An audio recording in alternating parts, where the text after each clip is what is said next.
રાજ્યભરમાં વિવિધ શહેરોમાં ગરમીનો પ્રકોપ સતત વધી રહ્યો છે અને મહત્તમ તાપમાનમાં સતત વધારો થઈ રહ્યો છે, જે ચિંતાજનક સપાટીએ પહોંચ્યો છે। સૌરાષ્ટ્રનું રાજકોટ શહેર 41.9 ડિગ્રી તાપમાન સાથે રાજ્યનું સૌથી ગરમ શહેર બન્યું છે, જ્યારે વડોદરા અને અમદાવાદમાં પણ તાપમાનનો પારો સતત ઉછળી રહ્યો છે, 41 ડિગ્રીને પાર કરી ચૂક્યો છે। સુરત, અમરેલી, ડીસા, દીવ અને વેરાવળ જેવા વિસ્તારોમાં પણ ગરમી 40 ડિગ્રીની ઉપર નોંધાઈ રહી છે, જે કાળઝાળ ગરમીનો સંકેત આપે છે। મધ્ય અને ઉત્તર ગુજરાતના મોટાભાગના શહેરોમાં સરેરાશ તાપમાન 39 થી લઈને 41 ડિગ્રીની વચ્ચે રહેતા જનજીવન અત્યારે પ્રભાવિત થઈ રહ્યું છે। બીજી તરફ દરિયાકાંઠાના વિસ્તારોની વાત કરીએ તો ઓખા અને દ્વારકા જેવા વિસ્તારોમાં તાપમાન 30 થી લઈને 32 ડિગ્રીની આસપાસ રહેતા આંશિકપણે ત્યાં ગરમીથી જોકે રાહત છે, પરંતુ રાજ્યના બાકીના હિસ્સાઓમાં સહ ગરમીનો અનુભવ અત્યારે લોકો કરી રહ્યા છે। વધુ માહિતી સાથે સંવાદદાતા રવિ મોટવાણી રાજકોટથી લાઈવ જોડાયા છે। રવિ, કેવો માહોલ આપ જોઈ રહ્યા છો અને બીજી તરફ તંત્ર દ્વારા શું પગલાં લેવામાં આવી રહ્યા છે? આવનારા સમયમાં ગરમીમાં હજુ પણ વધારો થશે?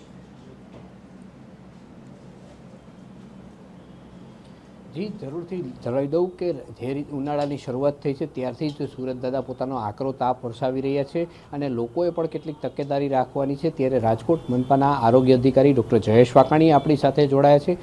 કયા પ્રકારનું અત્યારે વાતાવરણ છે, લોકોને કઈ કઈ બાબતની તકેદારી રાખવી જોઈએ તેમની પાસેથી જ આપણે જાણવાનો પ્રયાસ કરશું। સાહેબ, TV 13માં આપનું સ્વાગત છે। જે રીતના ગરમીનો પ્રકોપ વધી રહ્યો છે, રાજકોટની વાત કરીએ તો રાજકોટમાં સૌથી હાઈએસ્ટ ગરમી પડી રહી છે, લોકોને શું તકેદારી રાખવી જોઈએ, કયા પ્રકારના ઠંડા પીણા પીવા જોઈએ, શું વાત છે? જી, ખાસ કરીને વાત કરીએ તો ઇન્ડિયન મેટ્રોલોજીકલ ડિપાર્ટમેન્ટ દ્વારા ગઈકાલે રાજકોટ ઉપરાંત સુરેન્દ્રનગરમાં બપોરના આ મોસમનું સૌપ્રથમ રેડ એલર્ટ જે છે એ ડિક્લેર કરવામાં આવ્યું હતું। એટલે કે ગઈકાલે બપોર પછી 24 કલાક જે છે તાપમાનનો પારો 42 થી 44 ડિગ્રી વચ્ચે રહેવાની શક્યતા જે છે IMD દ્વારા નોંધાયેલી હતી। હાલ જે છે આપણે અત્યારે ઓરેન્જ એલર્ટમાં આપણો જિલ્લો છે એ આવેલો છે, છતાં પણ તાપમાન જે છે હાલ અત્યારે 42 ડિગ્રી સુધી પહોંચવાની પૂરેપૂરી શક્યતા છે એ નોંધાયેલી છે। તો લોકોને આ એલર્ટના સમય દરમિયાન શું કરવું જોઈએ, શું ના કરવું જોઈએ અંગે એક માર્ગદર્શિકા રાજકોટ મહાનગરપાલિકાએ ઓલરેડી એક પ્રસિદ્ધ કરેલી હતી। એનું એ લોકોને જણાવવા માગું છું કે બપોરના બિનજરૂરી બપોરના 12 થી 3નો જે સમય છે ત્યાં બિનજરૂરી બહાર જવાનું ટાળવું જોઈએ। ખાસ કરીને એવા વર્ગ, ખાસ કરીને જોઈએ જો મજૂર જે છે લેબર કામ કન્સ્ટ્રક્શનનું લેબર સાથે જોડાયેલા હોય, આ ઉપરાંત સગર્ભા બહેનો છે, ધાત્રી બહેનો છે, ખાસ કરીને બાળકો જે છે કે જે આઉટડોર એક્ટિવિટી કરતા હોય છે, અન્ય એક્ટિવિટી સાથે સંકળાયેલા હોય, ખાસ કરીને આઉટડોર એક્ટિવિટીનો જે સ્ટાફ જે છે કે જે મોટાભાગે ફિલ્ડ વર્ક કરી રહ્યો, આ તમામ સ્ટાફ સાથે સાથે જે લાંબા સમયથી પીડિત કોઈ બીમારીથી છે અને લાંબા ગાળાની દવાઓ ચાલુ છે, આ ઉપરાંત સિનિયર સિટીઝન છે, એમણે બપોરના સમયે બહાર જવાનું તો ટાળવું જ જોઈએ। જો બહાર જવાનું થાય તો બની શકે તો ઘરેથી પીવાનું પાણી જે છે ઓલરેડી તમે 1 થી 1.5 ગ્લાસ જેટલું પાણી પીને નીકળવું જોઈએ। દર કલાકે ઓછામાં ઓછું 200 ml જેટલું પાણીનું સેવન કરવું જોઈએ।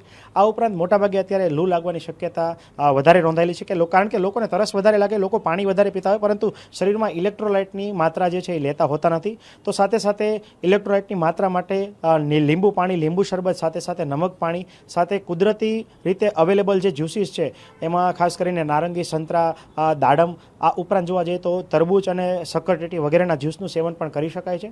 આ ઉપરાંત ઘરે મળતું જે છાશ અથવા ઘોળું જે છે એનું જ્યુસ પણ પીવું ખૂબ જ આવશ્યક છે। સાથે સાથે લોકોને એક અપીલ પણ કરવા માંગુ છું કે હાલ જે છે રાજકોટ મહાનગર દ્વારા જે છે હાલ વિવિધ પ્રકારના જે બિલ્ડિંગ કોન્ટ્રાક્ટરો છે એમને ટીપી બ્રાન્ચ દ્વારા જે છે એક સૂચના આપવામાં આવી છે કે હાલ જે છે રેડ એલર્ટ ચાલુ હોય બપોરના 1 થી 4 સમય દરમિયાન લેબર વર્કને ખાસ જે છે એ બ્રેક આપવો જોઈએ અને એમના માટે ORS અથવા પીવાના પાણીની, ઠંડા પીવાના પાણીની વ્યવસ્થા જે છે કરવાની એ પણ સૂચના આપવામાં આવી છે।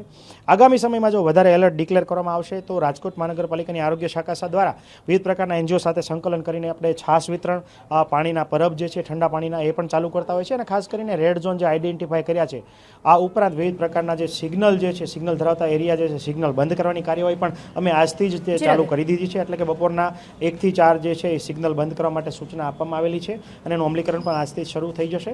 સાથે સાથે લોકોને એક પણ માહિતગાર કરવા માંગુ છું કે લૂ લાગવાના લક્ષણો છે શું છે એ જાણવું જોઈએ અને આવા લક્ષણો જણાય તાત્કાલિક નજીકના આરોગ્ય કેન્દ્રનો સંપર્ક અથવા દવાખાનાનો સંપર્ક જે છે કરવો ખૂબ હિતાવહ છે।